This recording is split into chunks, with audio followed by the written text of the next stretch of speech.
After years of planning and working through my blood, sweat, and tears, I'm retiring early at 35 while the smart, golden child of the family aka sister is just starting out after years of assuming her smartness will earn her everything on a platter. Now my parents think it is so unfair for their darling daughter to work so hard, so they're forcing me to split my money in half with her so that she can get a kickstart. Growing up, my sister was the clear golden child in our family. She had the grades, the charm, the attention. It was like she could do no wrong in my parents' eyes. She was the straightest student with big dreams while I was the hard worker. It's not that I wasn't smart, but I wasn't what my parents called naturally gifted. In their minds, her intelligence was going to take her places while I'd need to put in the work, and honestly they weren't wrong about the work part. My sister was always told that her smarts would earn her everything she wanted, like life would somehow lay out a red carpet for her. I, on the other hand, was on my own. After high school, I went to a public college nearby and worked jobs while studying, saving as much as I could and keeping my head down.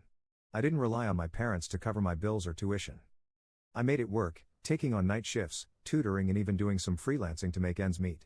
Those early years taught me a lot about budgeting, self-discipline, and independence. Lessons I'm grateful for now. I also started reading up on personal finance and investing. Once I graduated, I landed a job in tech. It wasn't glamorous, but it paid well. And I threw myself into it, climbing the ladder while my friends and coworkers were getting new cars, upgrading their apartments, or going on vacations. I kept my spending in check. I maxed out my 401, opened an IRA, invested in a mix of stocks and index funds, and learned to live way below my means. My motto was always, if you can live on half your income, you're halfway to freedom. That mindset got me through a decade of work, and it paid off. As my portfolio grew, I started to see that early retirement wasn't just a pipe dream, it was a reality within my reach. Around the time I was working hard to save and invest, my sister was on a very different path. She attended an elite private university, one that came with an equally elite price tag. My parents were thrilled about it. They'd always dreamed of seeing her in an Ivy League-like environment surrounded by future leaders and big names. They proudly paid nearly all her tuition and covered most of her living expenses. For them, it was a chance to see their golden child fulfill her potential, and they didn't want her to have any financial worries along the way. My sister, of course, was happy to accept this support.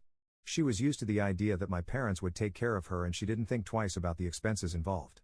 After college, my sister landed a high-paying job, which gave my parents even more reason to believe their investment would pay off. They expected her to climb the ladder quickly and keep that promising momentum going. But things didn't go quite as planned. She changed jobs frequently, often chasing the next big title or trying to find an opportunity that would align with her lofty expectations. Despite the high salary she earned, she never seemed to find her footing. There was always something that didn't sit right with her. Either the job didn't meet her standards or she felt she was being overlooked. So she'd leave confident she'd find something better soon. My sister's lifestyle was another part of the equation. She made good money, but she spent even better money. She rented fancy apartments with views of the city skyline, updated her wardrobe with designer suits, and always had the latest tech gadgets. She lived like someone at the top of her game, even if her career wasn't quite as solid as she wanted. She even started a business at one point. I'll admit I admired her ambition, and I could tell my parents were hopeful that she'd finally found her big break. But within the first year the business tanked. The debts from it left her reeling. Credit card bills, vendor fees, unpaid salaries piled up quickly, leaving her with financial burdens she hadn't anticipated. Despite the setbacks, my parents were always there for her, ready to help whenever she hit a rough patch. When she was behind on rent, they'd cover it. When she needed extra cash for a new apartment after her business failed, they stepped in. And whenever she faced an emergency, they bailed her out without question. In their eyes, she was still their prodigy. Someone with all the potential in the world who just needed a little more time, a little more support, and maybe a few more chances to get it right. Each time she stumbled, they believed it was just a temporary setback before she would inevitably make it big. Meanwhile, I was steadily building my own life and financial future. I wasn't earning as much as my sister, but I was cautious with my money. I lived modestly, saved as much as I could, and invested wisely. After years of steady saving and investing, I finally hit my goal. At 35, I realized I'd saved enough to retire early. I had reached the point where I didn't need a paycheck anymore. I could finally choose what I wanted to do with my days. It was a joy and relief that I could barely put into words. I'd worked so hard for this moment, and to finally be here felt like a dream. I decided to share the news with my family, thinking they'd be proud of what I'd accomplished. My sister congratulated me, but my parents' reaction was strange. They offered polite smiles, but I could tell something was off. They quickly changed the subject, and I chopped it up to them, just needing time to process it. I figured they'd come around eventually, but things didn't go that way. Shortly after, I noticed small subtle comments here and there, mostly from my parents.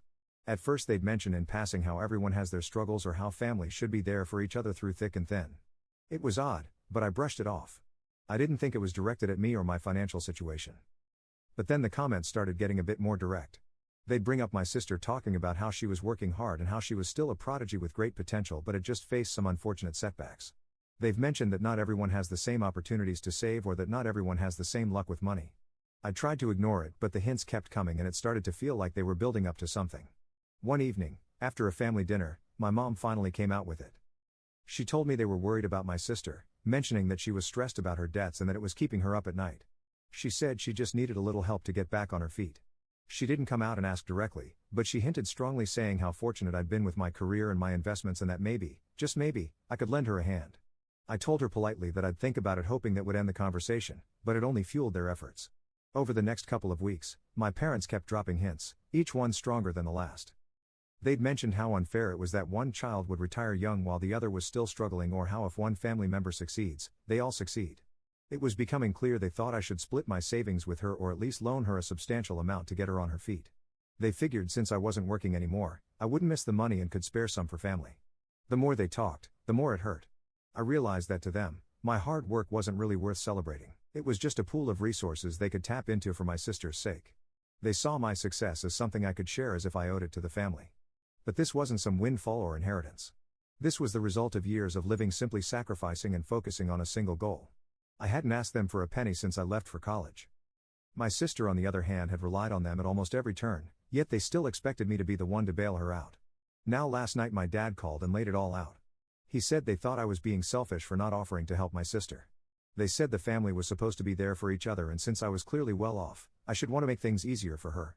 They even threw in the old line about how they'd raised me, put food on the table and sacrificed so much to get me to where I am today. Wasn't it my turn to give back? I felt myself breaking down a bit after that call. They were asking me to choose between my future and their approval, and it was tearing me up inside. I'd always respected my parents, and in some ways they had sacrificed for me, though never in the way they had for my sister. They'd given her advantages I never had, but still they'd done their best. They'd done what they thought was fair. Was I now supposed to repay that by giving up the life I'd worked so hard to build? I'd worked for so long dreaming of freedom, of breaking the cycle of working just to survive. I dreamed of having time to volunteer, travel, maybe start a passion project.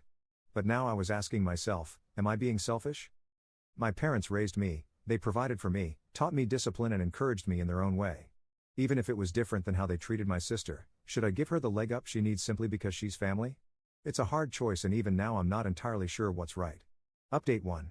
Hello, everyone. I wish I could say that things have improved or that we're closer to finding a solution, but, unfortunately, the situation has only gotten more frustrating. A lot of you suggested that a one-on-one conversation with my parents might clear the air and help us reach some understanding. So after that phone call with my dad, I made plans to visit my parents and have an honest, open conversation with them. I wanted to approach it calmly to see if they could understand my perspective if we spoke face to face. When I arrived, things started off fairly normal. We exchanged the usual pleasantries. And for a brief moment, I thought that maybe, just maybe, we could have a rational discussion about this. Eventually, I tried to steer the conversation to the main issue. I told them I understood why they sympathize with my sister and that I could see how, as her parents, they would want to help her. But I also explained how hard I'd worked on my own to reach this point of early retirement. The moment I mentioned that I'd done things on my own, my mom's face immediately changed, and she didn't hesitate to interject. She told me that they'd done their part in raising me and that wherever I was in life, it was because of the foundation they provided. Her tone made it sound like I owed everything to them, as if all the years of hard work, the sacrifices I'd made, the countless hours I'd put in didn't matter because in her eyes they were the reason I'd succeeded. I tried to clarify that I wasn't disregarding their contribution or the role they played in my early years, but that the last 17 or 18 years were a result of my efforts alone. I explained that I'd given my all to reach this point, and in doing so, I'd neglected other parts of my life, including my marriage. I wanted this break not just for myself but for my wife too, who had been incredibly patient and supportive throughout my career. But none of my words seemed to resonate with them. Every point I tried to make was met with resistance. They seemed to have an answer for everything, and it was clear that their minds were firmly made up. They suggested I could work a few more years and then get back to my retirement plans. They made it sound so simple, like a small inconvenience that I could just push aside. But for me, it wasn't just about working a few extra years. I'd already given so much of my life to this goal, and I finally wanted to take a step back and enjoy what I'd worked so hard to build. I was hoping they'd see that, but they didn't. What really stung though was when my mom said that if money was such a big issue, my wife could work more. She implied that if we were struggling financially, my wife should step up and take on more work so I'd be free to help my sister. I couldn't believe what I was hearing. It felt like a slap in the face not just to me but to my wife, who had been a constant support through all of this. The suggestion that she should now bear the financial burden to support my sister felt unfair and honestly deeply insulting. At that point, I couldn't hold back my frustration. I asked them why they weren't stepping in to help my sister themselves if they were so determined that she needed support. My dad's response was that they would help if they could, but they had debts of their own and couldn't afford it. It was as if they saw me as an extension of themselves, someone who should fulfill their financial obligations when they couldn't. They seemed to feel entitled to my hard-earned money simply because I was their son and I'd managed to build something for myself. The rest of the conversation went nowhere. No matter how hard I tried to explain my position or the sacrifices I'd made to reach this point, it was clear they weren't willing to see things from my perspective. They kept coming back to the idea that family should help each other, as if I was somehow failing them by refusing to hand over my savings. It was disheartening to realize just how set they were in their beliefs and how little they seemed to appreciate everything I'd done to get here. I left that conversation feeling drained, defeated, and honestly more confused than ever. For so long, I'd thought my parents were fair, understanding people. I believed that they'd respect my choices even if they didn't always agree with them. But this conversation showed me a different side of them, one that I'm struggling to reconcile with the parents I thought I knew. It's become clear that they see my achievements as something they're entitled to share in rather than something I've earned for myself. For now, I think it specifies step back, try to cool down. This whole experience has been more emotionally draining than I anticipated, and I need some space to process everything. I'm starting to realize that maybe my parents aren't as innocent in all of this as I once thought. Update 2. Unfortunately, things have taken a turn for the worse. I'd hoped that after my last conversation with my parents, we could let things cool down and maybe move past this issue. But it seems like they had other plans. Rather than stepping back or trying to understand my perspective, it looks like they've been busy telling their side of the story to everyone in our family. It all came to a head when one of my cousins who lives not too far from us decided to pay us a visit. He dropped by under the pretense of a casual check-in and we made small talk for a while, but then out of nowhere he brought up my sister, mentioning how she's having a tough time lately. He then started talking about how if he were in my shoes, he'd do whatever it took to help his sibling. I could tell he was trying to provoke a reaction, but I played it cool, waiting to see what he'd say next. Sensing I wasn't taking the bait, he got a bit more direct. He said that my parents had been telling everyone how hard they worked to raise me, putting all their energy and sacrifices into helping me achieve my dreams, only to end up with nothing in return. According to them, they never asked for much. But when they finally turned to me for help with my sister, I refused. My cousin went on about how they had apparently been telling everyone that my sister didn't get as much as I did growing up and how, in their view, she could use a little support from me. I was stunned. Not only had my parents spread their complaints to our relatives, but they'd also twisted the story, framing themselves as victims of my ingratitude. Apparently, I was the ungrateful son who'd gotten all the benefits and turned my back on my family the moment they needed me. Hearing my cousin say this, I felt a surge of anger but tried to keep my cool, knowing there was little point in defending myself to someone who already saw me as the villain. He kept going, bringing up how our family always believed in unity and that if I had the means to help, it was my responsibility to do so. I could tell he wasn't interested in my side of the story. He was just echoing what my parents had told him. I tried to steer the conversation away, but he was relentless, making it clear that he, along with several other relatives, believed I was wrong to withhold my success from my sister. And that wasn't even the worst of it. Apparently, my sister had also been telling everyone who would listen about her supposed abandonment. She's been going around saying that she took care of me her whole life, and now when she's struggling, her successful brother has turned his back on her. The way she's painted it, she's the loyal, selfless sister who's been wronged by a sibling who only cares about money. To make matters worse, I've started getting text messages from other relatives who rarely ever reach out. They've been sending me guilt-laden messages about how families should always come first, how we should always help each other, and some even suggested that I'd take a few years to help my sister and then get back to my retirement plan later. I didn't reply to any of them, but the messages kept coming, each one a painful reminder of just how distorted this whole situation had become. The betrayal I feel goes deep. It's not just about my parents and sister twisting the facts. It's about how they've turned the entire family against me to pressure me into giving up my retirement savings. All the hard work I've done, the years of planning and the sacrifices, none of it seems to matter to them. They don't see the years I spent sacrificing my time, energy and personal life. All they see is what they feel I owe them and my sister. What hurts the most is that my sister, instead of standing up for the truth, is actively feeding into this narrative. She knows that she's never supported me financially, and she knows that I've achieved everything on my own. But instead of being honest about it, she's happily playing the victim, stirring up pity among our relatives to pressure me into helping her. I honestly thought she'd have more integrity than this, but clearly I was wrong. Meanwhile, my wife has been incredibly supportive, but I can tell that this whole ordeal is taking a toll on her too.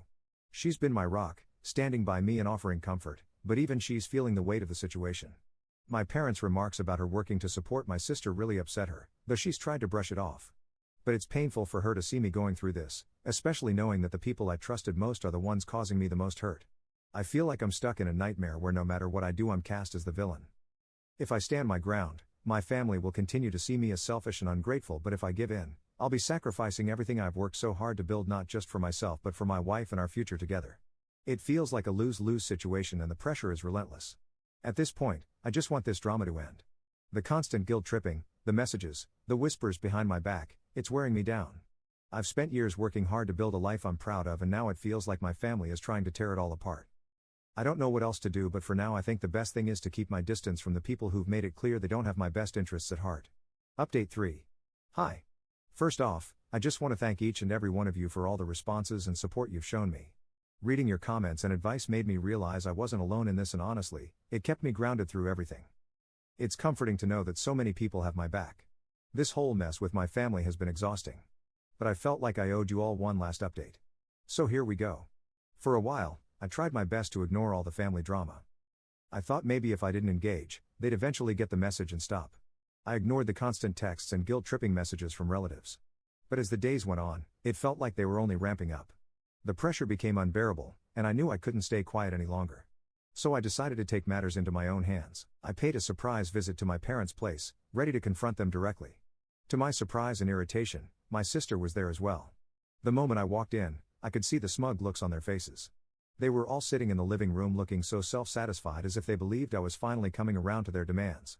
They clearly thought I was there to hand over the money they'd been harping on about. And honestly, that assumption alone made my blood boil. Without giving them much of a chance to start their usual lecture, I jumped right in. I told them exactly what I thought about their behavior, and I didn't hold back. I laid it all out, from their manipulative guilt-tripping with the relatives to their ridiculous entitlement over my hard-earned savings. I told them that what they had done with the relatives wasn't just petty. It was ignorant and downright pathetic. I reminded them that whatever support they gave me as a kid was the bare minimum of what any decent parent would do. Every parent is supposed to look out for their child, make sure they're safe and provide a nurturing environment. That's just the basic responsibility of having kids, not some favor that needs to be repaid. The idea that they sacrificed so much for me felt insulting, especially when they acted like raising me was something exceptional. Then I turned to my sister. She looked uncomfortable, but I didn't let that stop me. I asked her point blank when she had ever taken care of me. Was it during all the time she was spending on designer suits, gadgets and lavish parties? Or maybe when she was blowing through money on trips to Vegas and Miami? I reminded her of the time I had approached her in my 20s with a business idea, looking for just a little support or guidance. She scoffed at me then, telling me my dream was too big and that I'd never pull it off. I'd been hurt then, but I'd taken it as motivation to work even harder. I looked at all three of them and told them that this entire situation wasn't my fault. My parents had decided to send my sister to an extremely expensive private school, knowing full well the financial strain it would put on them. I wasn't the one pushing them into debt. It was her recklessness that had put them in this mess. My parents had enabled her lifestyle, and now that she'd bit off more than she could chew, they wanted me to clean up her mess. I told them that their so-called golden child had made her choices, and she'd have to live with the consequences. If they'd come to me with kindness and respect, maybe even ask for a loan, I might have considered it, but to demand my savings as if they owed me or had some right to the life I've built? Not a single chance. At this point, my mom and my sister started shedding tears, acting like they were devastated by my refusal to help the family.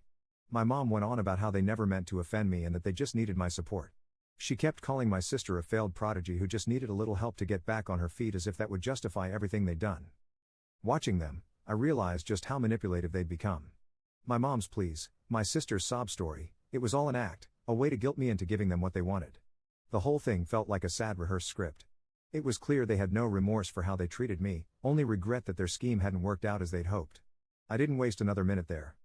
I told them one last time that I wouldn't be giving them or my sister a single penny, that they'd made their bed and would have to lie in it. Then I walked out and didn't look back. I knew I'd made the right choice, but the experience still left a bitter taste in my mouth. It was heartbreaking to realize that my own family could stoop so low. Since that day, I've completely cut them off. I blocked my parents, my sister and all the relatives who had sided with them or tried to guilt-trip me. Some of them eventually got word of what happened and reached out to apologize, but by then it was too little too late. I didn't need their apologies or empty words. I needed peace, and that meant moving forward without them in my life. My wife has been incredible through all of this. We both knew we needed some time away to clear our heads, so we decided to take a little getaway. We've been relaxing, enjoying each other's company and just soaking up the relief of finally being free from all that toxic drama. I feel like a weight has been lifted off my shoulders. And for the first time in weeks, I feel genuinely at peace. Looking back, I don't regret my decision one bit. My parents and sister made their choices and I've made mine. I won't be guilted or manipulated into giving up the life I've worked so hard to build, especially not for people who see me as nothing more than a source of cash. My wife and I are focusing on our future now, and I'm incredibly grateful to have someone by my side who truly cares about me rather than what I can give them.